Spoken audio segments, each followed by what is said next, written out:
Hello quilt friends, and welcome back to the Rose Garden Sew Along. This week we are going to be making the rose blocks from either our quilt or our runner, and that rose block is kind of the star of the show, so it'll be really fun to work on and add those blocks to our stash of things we're working on. And this is a block that I think looks very difficult and intimidating to people, but I've got several easy techniques that I want to share for you to explain how this is constructed. So first of all, we're going to do a lot of folded corners, just like we did last week. In fact, if you were making the big quilt, you did like 170 of them last week, so you should be an expert by now. And we're going to start by making this octagon by doing the folded corner technique on the center square.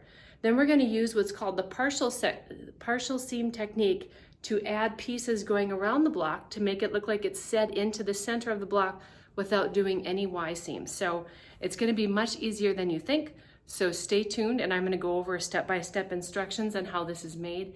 And then at the end of the video, I'm going to share a couple other quilts that you can use this same partial seam technique with. And hopefully it will be a new technique that you'll be able to use a lot in your quilting, and it'll make things easier for you. So stay tuned. So the first thing we want to do here is get organized with these pieces. So I've got a dark rectangle of red, and I have it paired with like a lighter pink. And I've done that 3 times because I'm making the big quilt with 3 roses, and then you put the gold center square in between, and those are the pairings that I want to keep together as I'm sewing my rose blocks. Okay, so in that last video I showed you how I had my colors paired up with my yellow centers. So what you're going to do is go to the sewing machine with your center square and your 2 prints that are going to make up your rose block. And what we're going to do is take the 2 matching prints, put them on 2 opposite corners, take the other contrasting print, put them on the other 2 corners, and then you're going to use the folded corner technique to sew these to your block. So we talked about the folded corner technique last week, so you know all about that. So you can just go ahead and do that with these 3 blocks.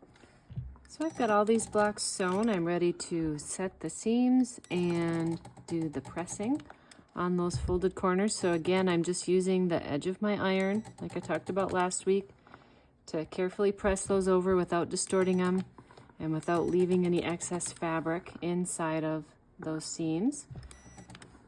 Now what we're going to do is take our rectangles of our rose prints and the coordinating 3-inch squares, and I've already drawn lines across the back of all of those squares, and now we're ready to pair them up. And the key is to pair them in the same combinations that I have in these blocks. So for example, on this one, I'm going to pair this print and this print. So I'm going to find those matching squares from my stack over here, and I'm just going to swap them. So I will be sewing this print to this rectangle like so. You're going to sew from corner to corner, and do that with all of these pairs matching these squares. Okay, so here you can see I have all my pairings done. These rectangles and the colors of the 2 prints match the 2 corners on this center gold part, and I just want to make sure and state that it matters what side you do the sewing on with your folded corner. So make sure your corner is on the left side when you sew so that it flips open and is this direction. And this is shown in step 5 of the pattern. So now you can head over to your machine and sew all of those groupings together. So I've got all of these folded corners sewn, and I just wanted to share a couple tips for going a little faster with this process. And one of them is for trimming your chain piecing, trimming the little threads between the chain piecing. Now you can use a scissor if you want. This is my favorite scissor that I like to use. It's made by Elan, and it's very comfortable because this handle is squishy, and I like the very short serrated blade. So someone had asked me what scissor I was showing in my demos, and this is the one I'm using. Now it can be kind of wearing on you to have to trim all of these threads with a little scissor, and this little thread trimmer is by Gypsy Quilter. And that works really well for just sliding your pieces in between where you need to trim the threads. And that little blade in there, let's see if I can get this to focus. See, the little blade is actually a rotary blade, and it just clips the thread in between for you. So that goes really fast if you do it that way. And there are other products that are similar to this that aren't as big, but this is the one that's easiest for me to show in the video. But I do have several of those at several different spots, one by my iron, one by my machine, so I can do all of my trimming. And then as far as trimming the folded corners, last week I talked about leaving the backing in between just to check your accuracy. Now I know I'm sewing accurate on these, so I'm not going to do that on every single one because it does take a lot of time. So what I'm going to do instead is I'm going to line up the 2 points of the square along the 6-inch line on my mat, and then just take my ruler, lay it down on top, and then give myself a 1/4 inch seam allowance and trim all those pieces all at once, and that will make that go much quicker. So now I'm ready to press, and then we're going to start step 6 on the pattern, where we're going to start the partial seam technique. So you're going to grab your center squares like we've done here, and you're going to grab some of your rectangles. And what we're going to do is we're going to partially sew these 2 pieces together. So what you want to start out with, again, is your center block, and then grab your 2 rectangles that match the colors of these corners. And for the first one, you want to make sure this color matches here. So see how those 2 are the same print as opposed to this print being the same on the outside corners? You want them to be the same next to each other because we want our rows to wind around the block. So you're going to start at the top, line those 2 pieces up as close as you can get them, and then you're going to sew down a little ways. I said about 2.5 inches in the pattern, and then just kind of swerve off the edges or stop sewing. You can see I did the little swerve so I could chain piece right onto the next one. But this is going to be loose down here, and the reason we're doing that is so that we get a nice smooth edge here so we can attach our next piece. So you can see how now that one fits nicely on there. And again, this color of the little triangle of our center square matches the color being sewn on next to it.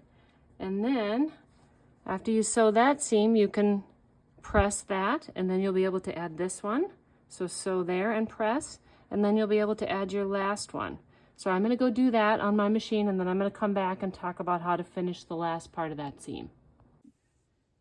Okay, I've got my block assembled. As you know, I started right here and did that partial seam, and then I worked counterclockwise around the block, adding the next pieces, and now I'm ready to go and sew this shut. So what you're going to do is lay it right sides together, and you can see here's where I quit sewing when I did that partial seam. So you can do a few stitches over that and then line this up at the end and then just sew that seam, and then it will end up looking like this. So isn't that a handy way to set that octagon in there without having to do any Y seams? Anyways, I think that's kind of a fun trick. So now your block should measure 9.5 inches, and once it's accurate for size, then you can move on to the next step. So I will go prepare those pieces, and I will be right back. Okay, we're ready to go on to the next step, where we're going to be sewing the outer round of pieces onto our rose block. So we're going to use the same partial seam technique that we used to make the center of the block, and we're going to begin with sewing a large rectangle to the middle of the block, and again we're going to do a folded corner, but this time we're going to do kind of a compound folded corner to make this unique angle and set in looking piece. Sounds difficult, but it's not hard. So what we're going to do is begin by sewing a folded corner onto one of the larger rose print squares. So you're going to make a bunch of those, all using your background. So you may have cream here, you may have navy here, but you're going to do a bunch of those folded corners. Then you're going to get out your large rectangles and pair them with those folded corners that you just made. And again, you're keeping these 2 prints that you used for your center block together. If you're making the runner, you don't really need to worry about it that much because you're making 1 or 2 blocks and they're the same fabrics. But it's a bigger quilt where you have 3 sets of colors to make the roses that you need to keep track of. So just refer back to your block to see which colors to put together. Then you're going to take that folded corner that you made and you're going to lay it on your rectangle and sew from corner to corner and make a block that looks like this and a block that looks like that. And once you feel comfortable with that, you can repeat it, and you're going to make 2 of each of those. So I have a couple of those sewn. So here is one of those. And then you're going to lay it out on your block. Let's get that turned the right direction. And you'll know if it's the right direction if where you start to sew, these two colors match up. So you don't want to sew it like this because you can see these are different prints and you're not going to get that color wrapping around your block. So make sure you start with that position correctly right off the bat. And then you're going to sew partway down, so maybe about to this diagonal seam here, and stop. And then you're going to make more of those rectangles and they will be sewn around the block just like we did before. So this will be the next one that goes on. So I'm going to go ahead and make a bunch of those pieces and get that next step ready to share with you. Okay, so I have all of those rectangles added on around my block and I'm ready to go back and finish this partial seam. So again, you're just going to lay right sides together and sew from, where you've ended all the way to the corner. Then you're going to have a block that looks like this. Now it's not quite rounded yet. So what we're going to do is we're going to take some background squares, some 4-inch background squares, and again we're going to do the folded corner technique, and we're going to add those squares to the 4 corners of our block, and now it's really looking like a rose block. So you can go ahead and make 1, 2, or 3 of those depending on what size you're making. Here's my block that's completely finished, so there you can see those rounded corners. And that is it for this week. So I wanted to give you a little taste of what we're going to work on next week. We're going to work on making the leaf blocks. So in its simplest form here, it's going to look like this. We're going to make a bunch of those. And so I hope you will join me next week when we work on that. And then I'm just going to show one little clip and we'll be almost done with our video. Well, that's a wrap on our video from today. So that should get you through making your rose block. But I wanted to show you a couple other projects where you can use this same partial seam technique. It's a technique that I love to teach in classes, and it's something that I use to make this quilt. So let's get a close-up look of that block right there. So I'm going to show you kind of how that's done. So you start with the hexagon and you partially sew a piece to the corner. I don't know if you can tell, there's your hexagon, there's the partial seam. Then you're going to continue adding pieces around your block, kind of in that log cabin kind of fashion like we learned today. And then you can go back and finish that partial seam. And again, it sets that shape into the center of the block without doing any Y seams. You can also take that one step further and do a second round like I have on this block. And that makes another variation of that same pattern, which you can see here from my Simple Treasures book. So that one is called Hexi Cabin. So I'll show you that quilt again. You can see how fun those blocks are and how easy that technique makes it to set that hexagon into the middle. And then one more, gotta get my little pieces put together, and I dropped my runner here while I was talking. So the next one is this spinner's runner. So again, it has a block that's set into the middle of all these unique shapes, and it looks like it would require some Y seams, but you're gonna make a bunch of little units that look like this, and you will partially sew that unit to a hexagon. So you can see that here. And then you keep adding those shapes around your block, just like we learned today. And then you go back and finish that partial seam, and it sets that hexagon into the middle of the block. Again, no Y seams. So that one I actually have a full tutorial on the Riley Blake Designs website. That's the fabric company that I designed for. And I filmed that one in their studio. So if you're interested in learning more about that partial seam technique, you can check that video out there. So that's it for this week. I will see you back here next Thursday where we will be making our rose leaf blocks.